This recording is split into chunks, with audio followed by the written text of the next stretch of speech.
శబరిమలపైన అయ్యప్ప కోరినట్టుగా ఆలయ నిర్మాణాన్ని అతి వేగంగా జరిపించాడు రాజశేఖర మహారాజు.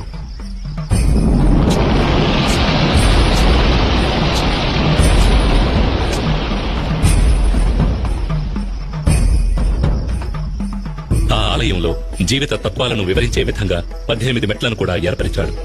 ఈ 18 పవిత్రమైన మెట్లు 18 కొండలకు, 18 మంది దేవతలకు, 18 తత్వాలకు ఆనవాలుగా ఉన్నాయి. 18 కొండలైన ఇంటిపారమల, కాళైకట్టిమల, పుదుచ్చేరిమల, కరిమల, తలైపారామల, దేవరమల, శ్రీపాదమల, మైలాడుమల, మాతంగమల, కాల్కిమల, చిట్రంబలమల, సుందరమల, నాగాంబలమల, గౌండమల, నిలకల్మల, నీలిమల, పొన్నాంబలమల, శబరిమల వంటి కొండలను 18 మంది దేవతలైన వినాయకుడు, శివుడు, పార్వతి, కుమారస్వామి, బ్రహ్మ, విష్ణు, రంగనాథుడు, కాళి, యముడు, సూర్యుడు, చంద్రుడు, కుజుడు, బుధుడు, బృహస్పతి, శుక్రుడు, శనీశ్వరుడు, రాహు